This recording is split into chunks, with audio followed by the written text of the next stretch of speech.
le tennisman le plus connu qui te suit sur Instagram? Une évidence, j'ai envie de dire, Lucas Pouille. Ouais. Quand même pas mal. C'est quand même pas dégueu.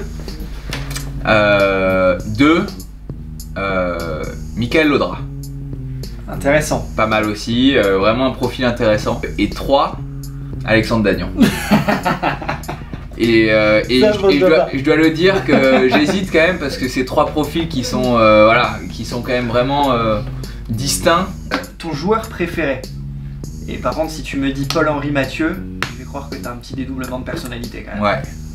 Ouais, c'est vrai que je me suis inspiré quand même de lui, hein. Il faut le savoir. Non, Paul-Henri Mathieu que j'ai joué en match par équipe, hein, d'ailleurs. Très bien. Et du coup, c'était quand même assez spécial, c'est vrai, parce qu'on m'a souvent assimilé à lui. Et donc je me disais, putain, si c'est ça à quoi je ressemble, c'est quand même pas mal. C'est quand même pas dégueulasse, on va pas se mentir. Mais non, je me suis beaucoup, moi plus jeune, parce qu'après on se crée facilement une identité, on a toujours des stars, en plus on a eu la chance d'avoir Federer ou Murray ou Djokovic ou Nadal, donc bon, on avait le choix. Ouais. Mais plus jeune, j'adorais Juan Carlos Ferrero. Ouais. C'est vraiment un joueur qui a créé un peu mon identité sur terre battue notamment. Quand dans les années où je commençais à bien jouer, etc., où lui était au top. La limace quoi. Ouais, mais la limace, mais quand même très agressif du fond, avec un revers à deux mains, etc. Et c'est vrai qu'il m'a toujours plu dans son style de jeu. Non, parce qu'on l'a pas évoqué, mais c'est vrai que j'ai eu un petit passage aux US où j'ai eu une seconde de, je sais pas de quoi d'ailleurs, de destin quoi, je pense. Vraiment une question de destin. Sur la finale des championnats universitaires où finale, match décisif. T'es enceinte, match décisif, tout le monde est autour du cours. Tout le monde, si vous connaissez un peu les US, c'est quand même quelque chose de grand. Non mais t'inquiète, il y a la vidéo. Hein. Donc ouais, j'ai balle de match et je monte au filet et je fais ma volée gagnante et derrière je touche le filet avec mon pied parce que je suis rigoureux et que j'accompagne ma volée quoi. La rigueur t'a tué. La rigueur m'a tué.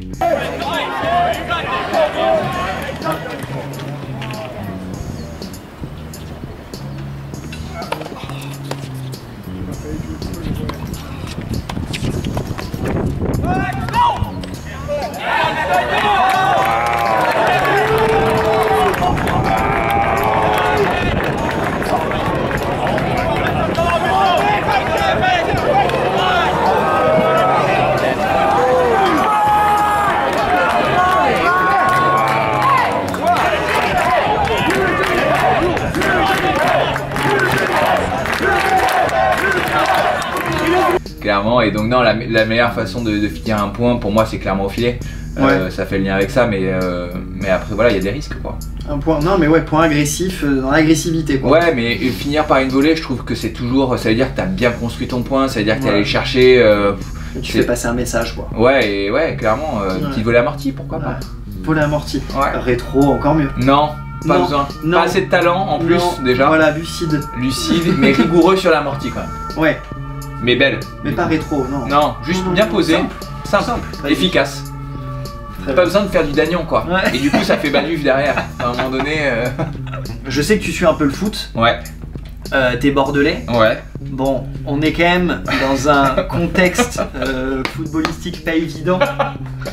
Là, ok, il y a la victoire face à l'OM, l'invincibilité, 42 ans, c'est beau. Heureusement qu'on a ça. Non, heureusement qu'on l'a pas. Si tu veux, Bordeaux, moi j'ai joué au foot à Bordeaux, au Girondins de Bordeaux quand j'étais petit, donc j'ai adoré aller au stade. Là, c'est devenu une telle tristesse que si tu veux, je préfère passer la soirée à regarder Top Chef. À un moment donné, c'est quand même, c'est que voilà. C'est que ça va pas du tout. Non mais c'est soit je me suis fait influencer. C'est pas mal, mais je me suis peut-être fait aussi un peu influencer par ma copine. Ouais. Parce que elle adore Top Chef. Ouais. Mais d'un autre côté, les Girondins n'ont pas fait le taf non plus quoi. Voilà. Parce que je veux dire, si vraiment j'ai envie d'un match de foot, Top Chef, je pense que je pourrais négocier. Ouais, chef. Mais là, à un moment donné, là c'est pas possible. Là à un moment donné, c'est une tristesse et si tu veux. Qui gagne contre Marseille ou pas, ça me fait RAB. Pas strictement rien à foutre. Ça me passe au-dessus, ils sont tellement des morts vivants. Ça le mérite, c'est extrêmement clair. Dernière question, tu sais que je suis fan de NBA. Ouais. Je sais que tu suis un petit peu, un peu de loin, mais que quand même voilà. quel est cette année pour toi ton favori pour le titre? Ouais, alors. Je dis pas les Warriors. Non, mais. Ouais, mais en même temps. Poker. Non, mais et en même temps. Poker. Poker, c'est quand même délicat, mais alors pour l'info, j'ai quand même beaucoup suivi et je me suis mis à suivre la NBA quand j'étais aux US. Ouais. C'est vrai que là, depuis que je suis rentré en France, je suis un peu moins quoi. Ouais. C'est sur les réseaux et autres. Aujourd'hui, grâce notamment au vestiaire du sport quand même. Grâce notamment au vestiaire du sport, pas se mentir. Qui est assez rigoureux sur la sélection de l'info. Exactement. J'allais le dire. Ce qui est pas mal, moi ce qui me plaisait en début de saison, enfin là, en début de saison, c'était les Lakers quoi. J'y croyais. Hein. Ah, moi aussi j'y croyais. C'était un tonton LeBron. Ah là là, tonton LeBron. Moi les Lakers en plus c'était LA. Enfin, j'avais l'impression de revivre. J'aurais été prêt de me réveiller à 2h du mat pour suivre. Le problème c'est que tonton LeBron, il est quand même assisté de pipes et c'est quand même délicat quoi à un moment donné. Ouais, et sachant qu'il s'est blessé en plus comme par hasard. À chaque fois qu'il y a des monstres qui viennent aux Lakers, ils se blessent. Ouais. Steve Nash quand il était venu à l'époque, moi j'y étais. L'autre, Dwight Howard, bon il n'arrivait plus à marquer un panier si tu veux. Ouais. Bon, je sais pas ce qu'il y a aux Lakers, mais bon. Une sorte de malédiction quoi. C'est voilà, donc là cette année. Non mais Warriors, oui, évidemment. Moi je pense Warriors. Après pourquoi pas surprise des Bucks. Des Bucks. Yanis. Ouais, j'aime bien quoi.